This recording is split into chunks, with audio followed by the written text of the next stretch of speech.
Thank you all for coming to Storytime with Taebyn. I'm Taebyn. I'm a pup, bark bark, and this is TB. Everyone say hi, TB. Hi, TB. Yay! And this is my surprise page turner, even turner, Erwin, right? Yes. Yes. Everyone say hi. Hi.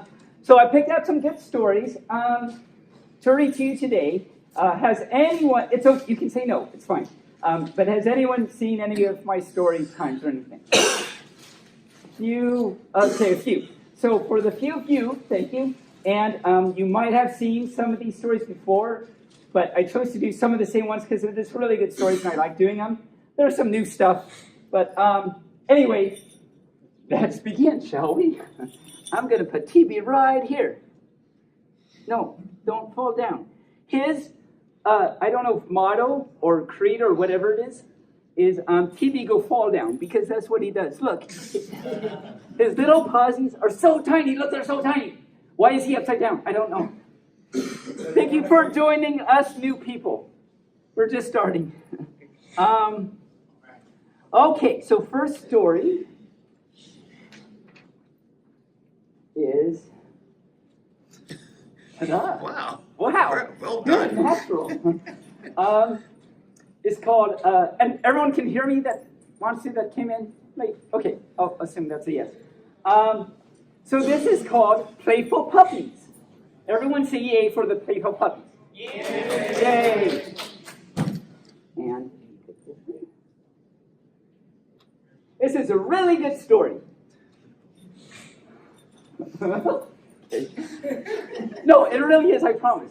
I promise. I just did that. See the puppies play. They love to run and jump. See? The puppy catches the ball. This puppy pulls on a sock. Wow. It's not okay.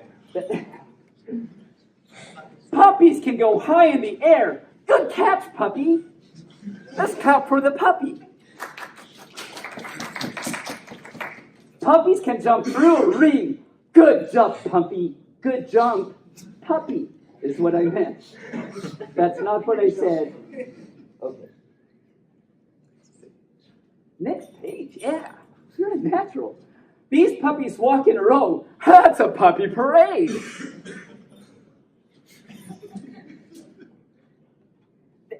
I have other stories than just, okay. Puppies love Puppies love to play with each other. Sometimes they just get all tangled up. Just got lazy. TB fell. Oh no, TB go fall down. See, he does that. Okay. TB. Tiny puppies. Oh yeah, so I know it's a fur con, but I want you to all behave yourselves. Okay? These puppies found a bone. It's bigger than they are. Okay. You behaved yourself. Good for you. Yay, FC. Yeah. It's time to go to bed. Sweet puppy dreams. The end. Yay.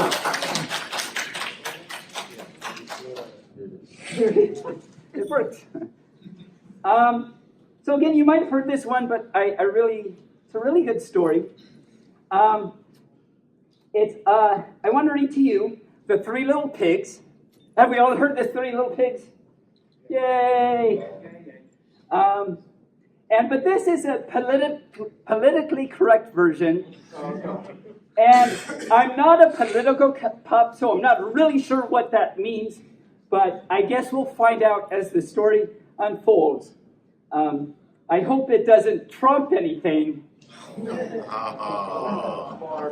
But I'm not, okay. So let's just begin, shall we? Once there were three little pigs who lived together in mutual respect and in harmony with their environment. Using materials that were indigenous to the area, they each built a beautiful house. One pig built a house of straw, one a house of sticks, and the other a house of dung, clay, and creeper vines shaped into bricks and baked into a small kiln. When they were finished, the pigs were satisfied with their work and settled back to live in peace and self-determination. Good stuff, right? Right. But their ideal, and I'm not sure what this word, I-D-Y-L-L, so whatever that word is, it was soon shattered. I'm going to turn the page soon. One day, along came a big bad wolf with expansionist ideas.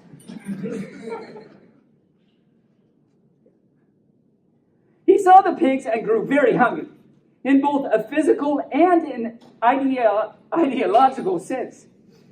When the pigs saw the wolf, they ran into the house of straw. The wolf ran up to the house and banged on the door, shouting, little pigs, let me in." I don't know if he did the rhythm thing. The pig shouted back, "Your gunboat tactics hold no fear for pigs defending their homes and culture." Which is a little more detailed than "not by the hair of my chinny chin chin." So maybe this is where the politics is coming in. I don't know. But the wolf wasn't to be denied what he thought was his manifest destiny. Okay, yeah, this is riveting. So he huffed and puffed and blew down the house of straw. I don't know why he did it like that, but he did. The frightened pigs ran to the house of sticks, where the wolf in hot pursuit. Where the house of straw had stood, other wolves bought up the land and started a banana plantation. Because what else would you do but buy a banana plantation? Everyone say banana plantation. Banana plantation. That was good audience participation. Words are hard. Don't I know it? We'll try it again at the end and see if it works. At the house of sticks, the wolves again banged on the door and shouted, little pigs, let me in." The pigs shouted back, "Go to hell, you carnivorous imperialistic oppressor." These politics, I tell you, they're savage. At this, the wolf chuckled condescendingly. He thought to himself, "They're so childlike in their ways.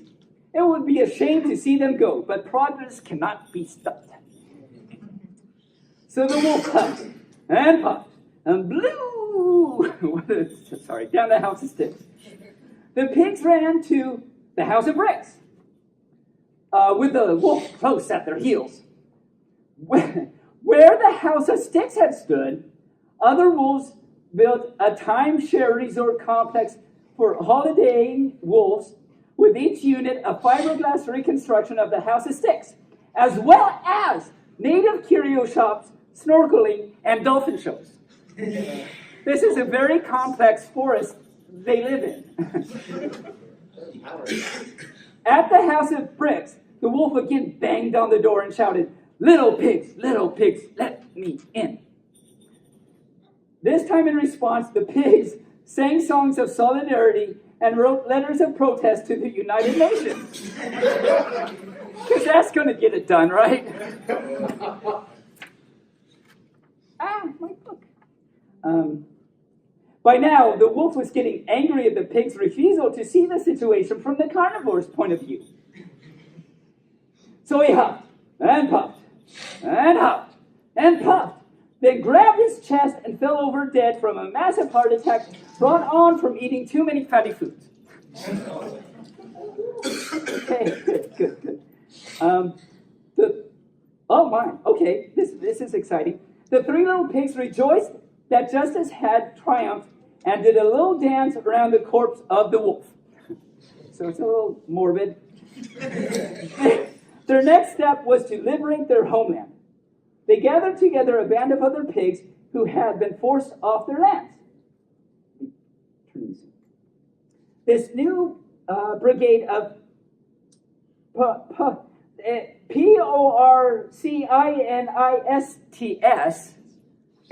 Porcinistes, that thing, attacked the resort complex with machine guns and rocket launchers and slaughtered the cruel wolf oppressors, sending a clear signal to the rest of the hemisphere not to meddle in their internal affairs.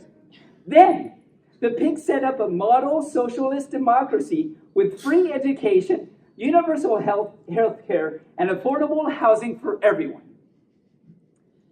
And that's the end, but there's a note. Please note, the wolf in this story was a metaphorical construct. No actual wolves were harmed in the writing of the story. The end. Yay. So that was great. I think we learned a lot there. Was that a happy ending? That's subject to. Oh, yeah. And what did we learn? Banana plantations. 1, 2, 3. Banana plantations. Okay, good. I'm standing up, and it's scary. So I actually wrote 2 things. Well, no. This first one is a story I memorized, and I want to read it to you. Well, recite it to you, if that's okay. I love the enthusiasm. This is great. I want to hear it. Yay!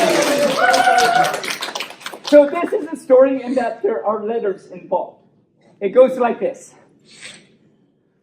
A, B, C, D, E, F, G, H, I, J, K, L, M, N, O, P, Q, R, S, T, U, V, W, X, Y, and Z.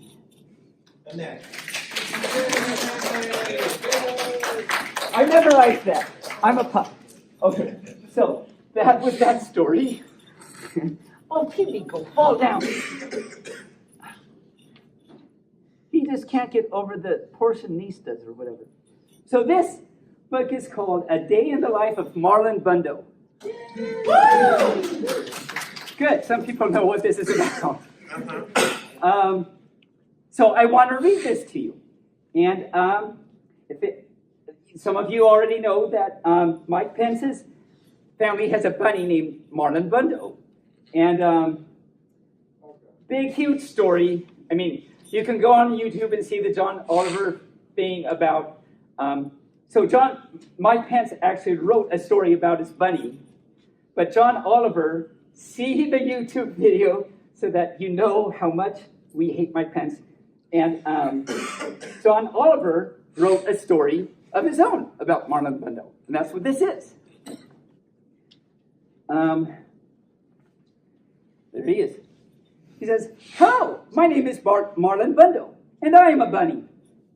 I live with Mom, Grandma, and Grandpa in an old stuffy house on the grounds of the U.S. Naval Observatory. That's because my grandpa is a vice president. His name is Mike Pence. But this story isn't going to be about him because he isn't very fun. This story is about me because I am very, very fun. And when I do this, I mean funny. Oh, yes, he's doing things. Woo! Yay. This is the story of my very special day. My very special day started out like every other day. I woke up all alone. Then I ate a fine bunny breakfast, all alone. Well, I watched the news, all alone. You see, sometimes old stuffy houses are also lonely. After breakfast, I hopped to the garden to look at the flowers and say hello down there to the bugs. Hello, Phil. Hello, Dennis. The bugs are playing checkers. Don't know if you can see it.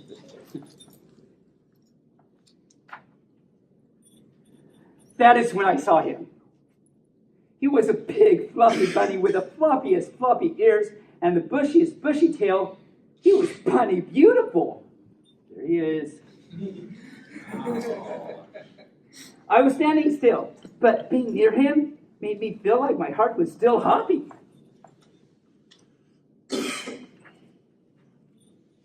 My name is Marlon, I said, but my family calls me Botus. It's short for Bunny of the United States. It's a long story. My name is Wesley, and my family calls me Wesley. said Wesley.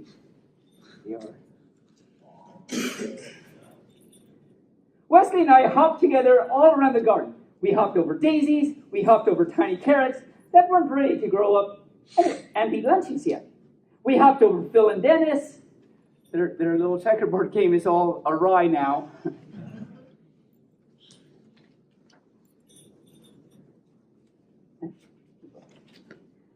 Once we had hopped through every part of the garden, we didn't want to stop hopping. So we hopped right inside the old stuffy house. We hopped up and down the creaky stairs and made beautiful creaky stair music together. We hopped through the kitchen and made a few bunny prints. I don't know if you can see them. Bunny prints. The maid has to clean it up now. Because Mike Pence isn't going to do it. Let me tell you. We hopped through very boring meetings with very boring people.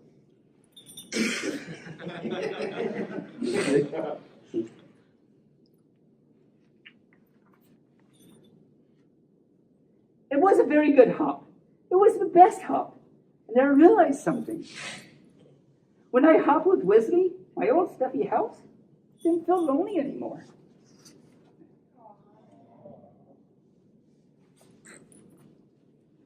At the end of our hop, I said, Wesley, I don't want to hop without you ever again. And Wesley said, that's funny, because I never want to hop without you, Marlon Bundo, ever again. And we both said, we will get married and hop together forever.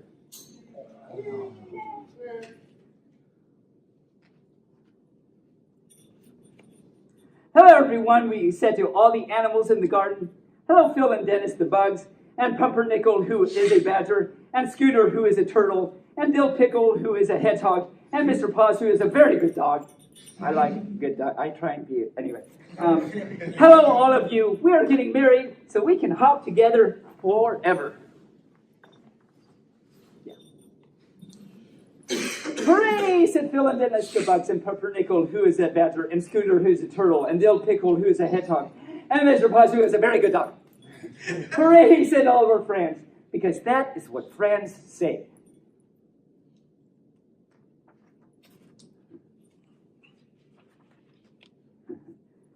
Wait, said a scary voice. You can't get married. If you can see that, that looks like, okay. I made a joke about him earlier. We looked around and saw that the scary voice was coming from capital, the stink bug. Let me tell you a little bit about the stink bug. With the white hair, in case you didn't notice it. Okay. The stink bug was capital N, capital charge. He was important. None of the other animals could quite work out why he was in charge or how he was important, but he was. And that meant he made the rules. That meant all the animals listened to him, even though he was, and this is very true, very stinky.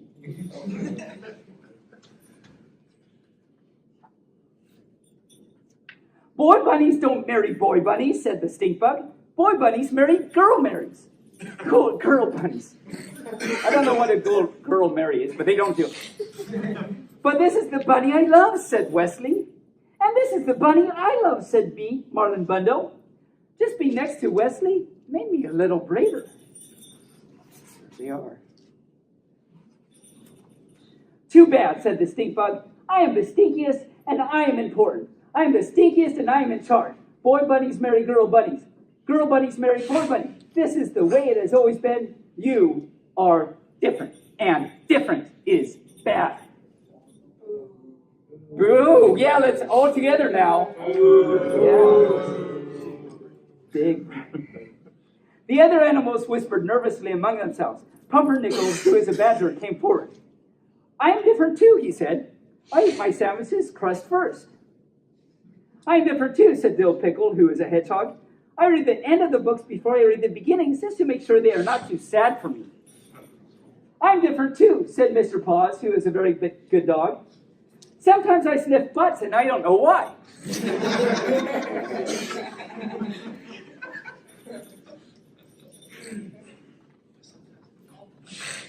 Everyone is different, and different is not bad, said Scooter, who is a turtle. Different is special. Scooter has a pretty little on his shell. I don't know what it is, but it's pretty. Wait, said Mr. Paws, who is a very good dog and also a very smart dog. Wait a minute. We get to decide who is in charge. We get to decide who's important. We can vote. And on this very special day, all the animals voted on who they wanted to have in charge. And there they are doing the little ballot thingy. They chose, ... Wait for it. They chose, are you ready? Yeah. Not the stink bug. The stink bug won, not the stink bug 8. Hooray, said me, Marlon Bundo. Hooray, said Wesley. Hooray, said all of our friends, because that is what friends say. No! I don't know what's going on. Said the stink bug. Boy bunnies cannot marry boy bunny. And then all the animals yell, you are not in charge. Yay!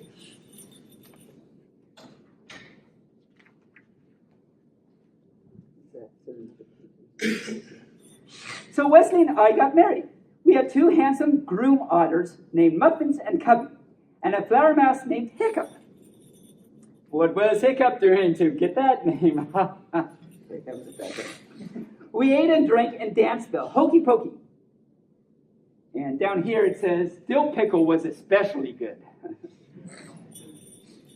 And the ceremony was performed by a cat named Pajama, who brought her wife as a date.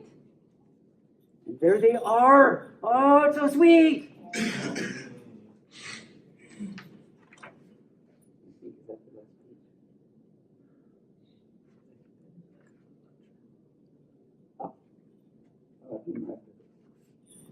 After we ate and drank and danced, we went home together.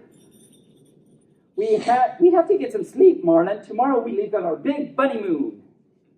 Good watching. Because it doesn't matter if you love a girl bunny or a boy bunny, or eat your sandwich backward or forward.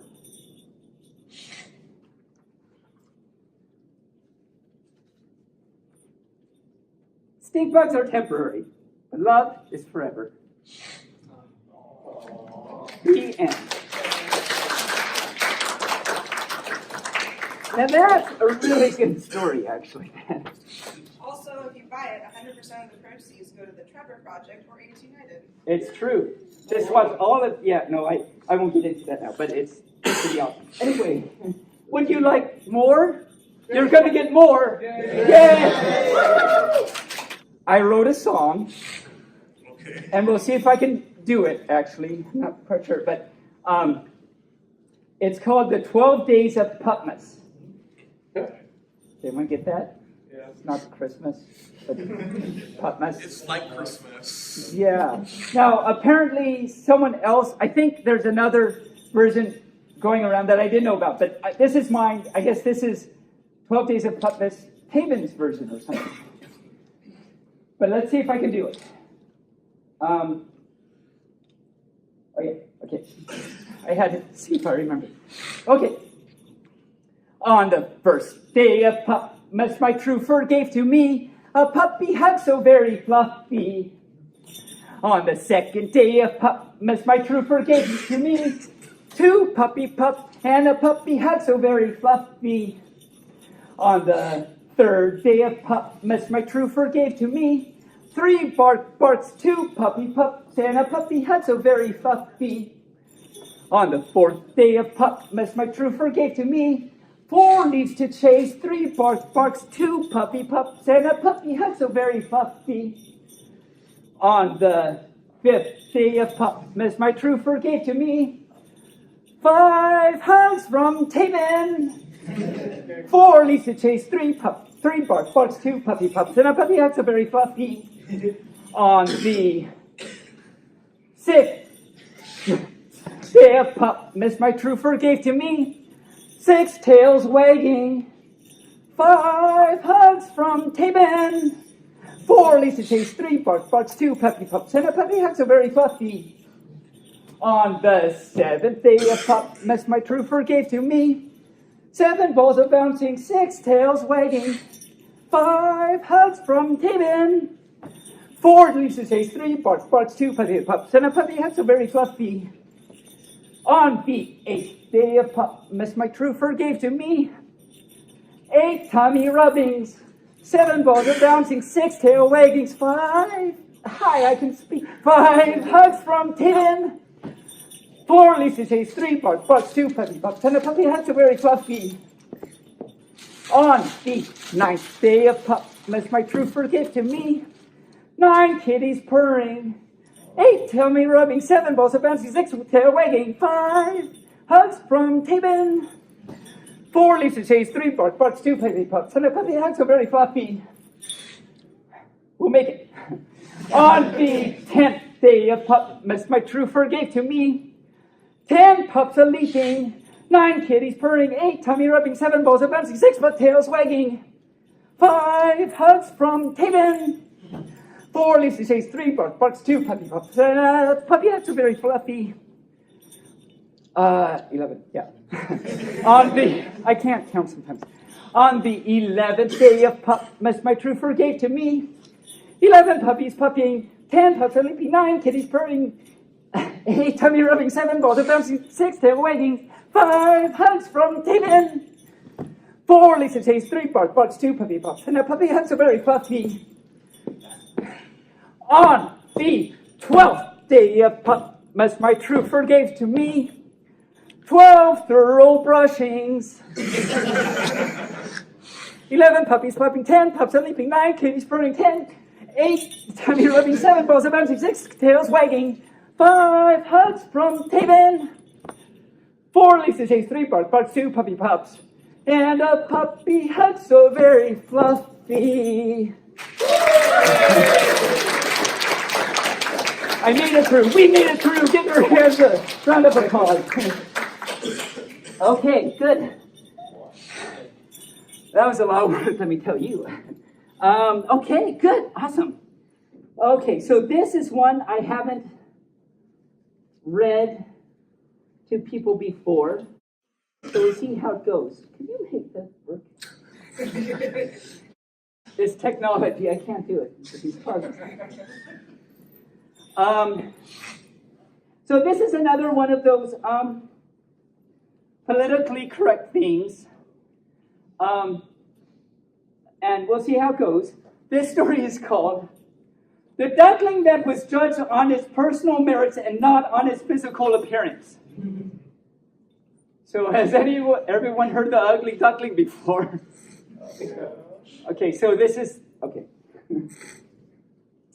Now I'd like to tell you the story of a duckling that was judged on its personal merits and not on its physical appearance. A very happy little tale that would be.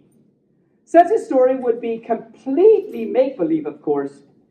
The world would never be so kind-hearted or fair. To anthropomorphize barnyard ducks with these generous traits would be ridiculous, especially if they are meant to represent people in a fable like this one. Okay. So instead, I will tell you the story of a poor egg displaced by who knows what misfortune that fell through the barnyard social safety net, not literally, for that would result in a very short story, and found itself in the nest of a mama duck. This mama duck was single and proud of it, and she was happy to take on this extra responsibility. Among all its nest mates, there was no way to tell that the egg was special. Of course, each egg was special in its own way, but this one was especially special. When all the ducklings hatched, it was clear that one of them was so very special that her face could not stop a sundial. I'm not really sure what that means, but there it is. Oh my, said Mama Duck, running through a mental list of all the male ducks she'd known in the past few months. I'm not sure why I picked this story, but okay. What had gone on during that weekend in Copenhagen? Or during FurCon? Okay. No. Okay. It was awfully dark, but had she really been that stoned? I don't know what these words mean. I'm just a pup. But appearances mattered not at all to the differently pretty duck. Okay? She swam like her brothers and sisters. She ate weeds like her brothers and sisters. She tormented mentally challenged hunters with slapstick and practical jokes like her brothers and sisters. Still, the mama duck could not be conforted. There's a word. It's conforted. And mama duck could not be it. She had big plans for her ducklings. Enrollment in the best private schools, dance and gymnastic lessons, tennis camp, summer internships in the capital. Well, good for Mama Duck. Let's see her pull that up. This was all in danger now because of the lookiest biases of both society and herself. Maybe we could test the ugly one, she said to herself, revealing who was truly the ugly one. Because she was ugly. She was being not a good Mama Duck. If we found she had a learning disability, a small, manageable one, of course, not a big one, a school would have to give her accommodations and she'd get better grades. Heaven knows the little thing needs a web up. Not a foot up, but a web up. I got it. I just got that. Yeah. Took me a second. Deep down, Mama Duck was quite the Yudi. What's a Yudi? Well, this is what Mama Duck was. She was a Yudi. Everything had to be just so for her brood to move up in the world. The unfulfilled dreams of her own life caused her to put way too much pressure on her offspring. In one of her biggest obsessions, she entered her ducklings in junior beauty pageants for the barnyard. It was a sad sight indeed to watch the ducklings try and tap dance with gobs of eye makeup and glitter and mousse in their feathers. I'm actually not sure what's going on now. In response, the cosmetically challenged duckling organized her own competitions for the youngsters around. Well, that's very industrious of the, I'm not supposed to say ugly, but that poor duckling. They competed in science fairs and photography contests, organized blood drives, and held soccer tournaments in which no one kept score and everyone was a winner.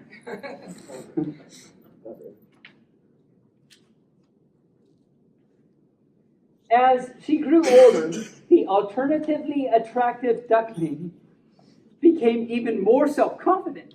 She had an inner strength that allowed her to keep her mother's problems from damaging her own self-esteem. Sure, the duckling had her phases. She went punk for a while, then goth, and did some experiments with another she-duck in college. But through it all, she was very happy to be who she was and thumbed her beak at the hang-ups of the rest of the barnyard. Some animals thought she had a little too much attitude. Whippers began behind her back. That ugly duckling is just overcompensating because she can't get a date. I didn't say that. This is what this says. Even the loons won't go out with her, and they do it with a decoy. Harsh, I tell you. To fight these shallow notions, the ducklings began to speak out against animals accepting their own bodies. She was a charismatic speaker, and her lisp made her even more endearing. Who cares that some of us are graceful and others aren't? Actually, it would be compare that some of us are graceful and others aren't, because she has a lisp. So I did that. I shouldn't have done that. We can accomplish great things when we stop worrying about what we all look like. Soon, and despite her good intentions, she began to be idolized by the animals, and they readily perceived her as cute and cuddly. The armadillos followed her around with stars in their eyes, and the warthogs hung on her every word. As you can tell, this was a very inclusive barnyard. As time went on, however, the other animals noticed a change in the duckling. Everyone say, "Oh, gasp!" Oh, gasp! Yeah, and he actually did it. And the duckling began to notice a change in the attitudes towards her. Good. Everyone's still awake. That's good.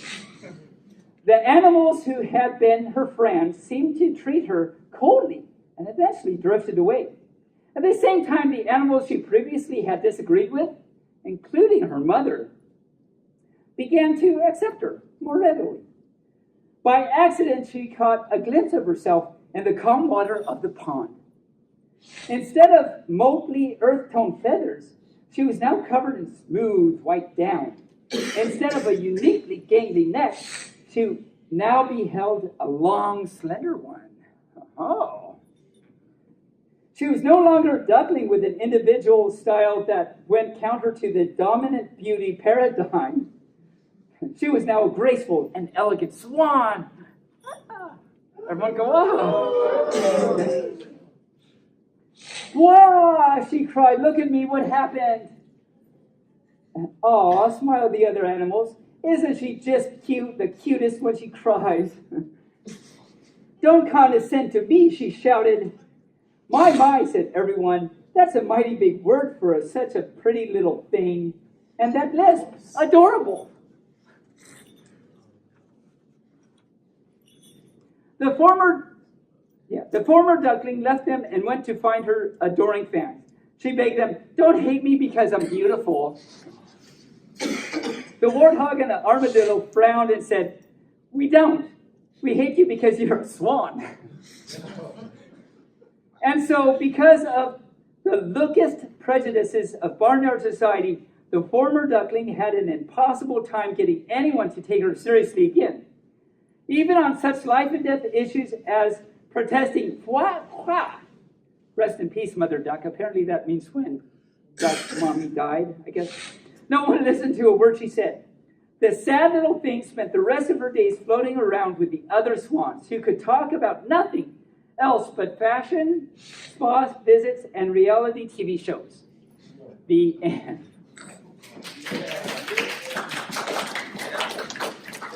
Well, that was riveting. Or riveting. There are no frogs in the story, but okay, I did it anyway. I have two more stories. One's a little bit longer, one's shorter. Is it okay if I do that? Yes. Yay, good, thank you. So this is the story of the three bears. Not PC, this is like the actual story. I figured, why not actually do a normal story for once? None of this ABC or Pupmas crap. Let's do this. We've all probably heard this story. It's a good story, right? It'll be fun. It'll be good fun. And this is big paper that flops around. See, it's flopping. It looks like me dancing.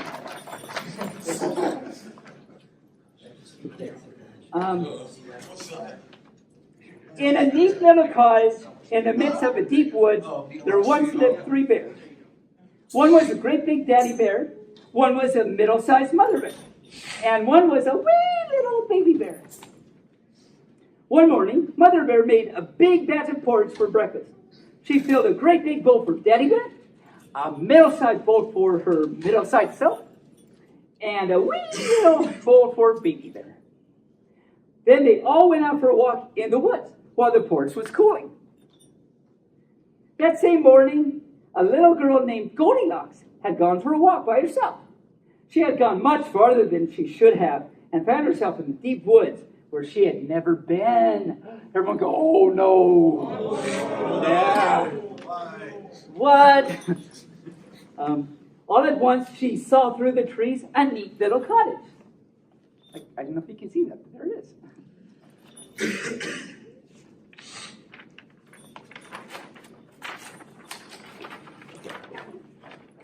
It's fluffy. I wonder who lives there, way off in the woods, she thought. She knocked on the door, but no one came. So So she walked right in. Because, like, what else are you going to do if people don't answer the door in their own home? There was no one in the living room, but it looked very comfortable. So Goldilocks decided to sit down and rest. First, she sat in the great big daddy bear chair. This is much too hard for me, she said. Then she sat in the middle-sized mother bear chair. This is much too soft for me, she said. Then she sat in the wee little baby bear chair. This is just right, she said. But as she sat down, it broke all to pieces. So Goldilocks went on until she found the 3 bowls of porridge that were set out to cool. It smelled very good. So she decided to taste it. Because it's her house and everything, right?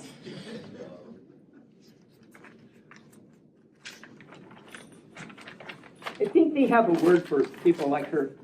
But I won't say it, because I'm a good pup. First, she tasted the porridge in the great big daddy bear bowl. This is too hot for me, she said. Then she tasted the porridge in the middle-sized mother bear bowl. This is too cold for me, she said. Then she tasted the porridge in the wee little baby bear bowl. This is just right, she said, and ate it all up. Up. Like a pup. Good. Yeah, everyone go up. Up. Okay. You didn't do good.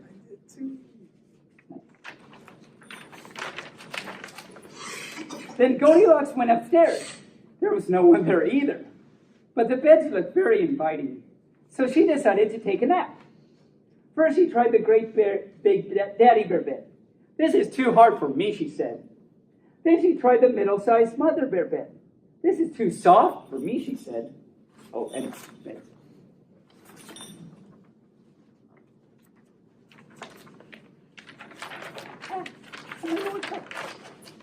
Then she tried the wee little baby bear bed. This is just right, she said. So she curled up and fell asleep. I did that. Soon the 3 bears came home from their walk. They could soon see that someone had been in their house. Do that gasp thing. Yeah.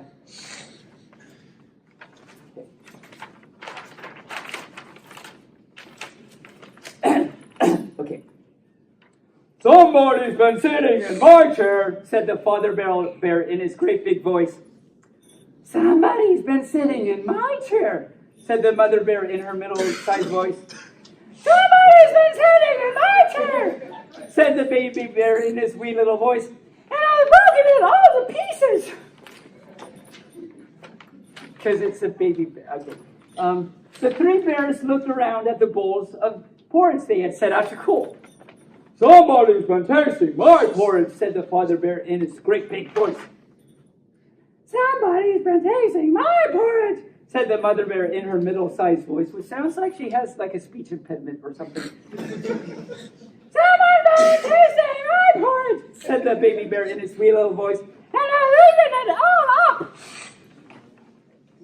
In case you didn't understand, he said, and has eaten it all up. No.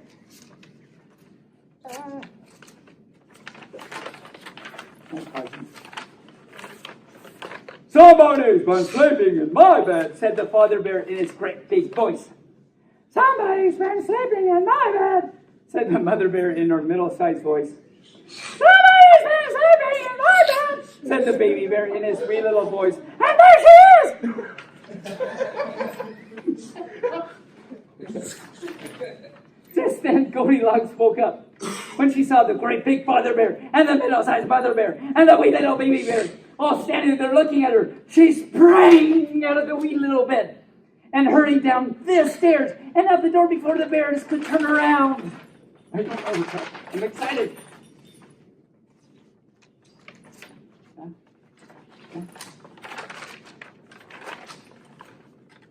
And see, there she's running down the stairs, and if you notice, the baby bear looks like he's falling down the stairs.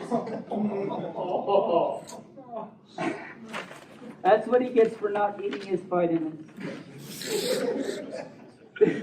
That's a side note in this story. They don't really go into that. Then she ran and ran until she was home. And never again did she wander off into the deep woods alone. And never again did she see the neat little cottage of the three bears. The end.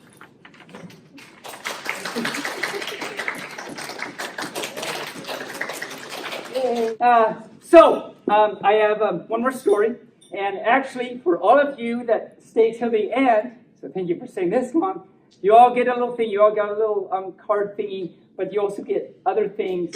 And I have a special rare prize for someone at the end, so stay around. But this is a cute little book. I love it. It's very actually sweet. I really love it. It's called Good Night, I Love You. Aww. See, don't you love it already? Yes. I'm going to try not to cry. Okay.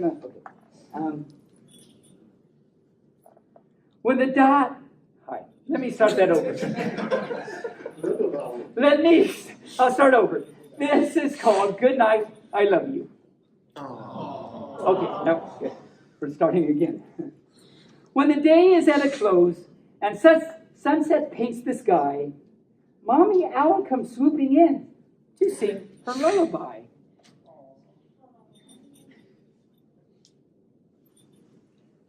High up on the mountaintop, the bears gaze at the moon. They share a sleepy, snuggly hug. It will be bedtime soon.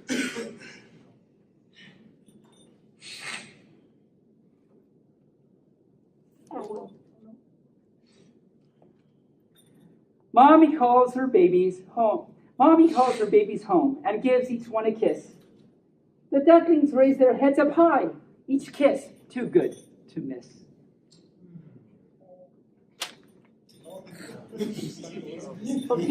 He's just all verklempt by this. He landed on his feet though. Time to rest now, little foal. It's been a busy day. With Mommy Horse, she settles down to sleep in soft, warm hay.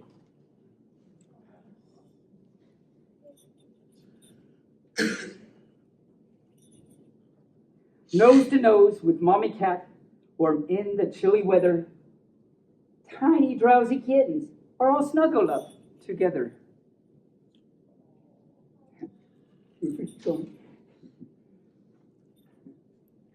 Daddy Dog tells bedtime tales before he says goodnight.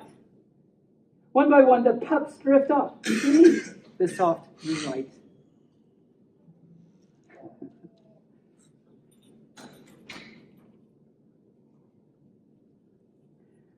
Time for little elephant to get ready to doze. Daddy watches over him as his eyes begin to close.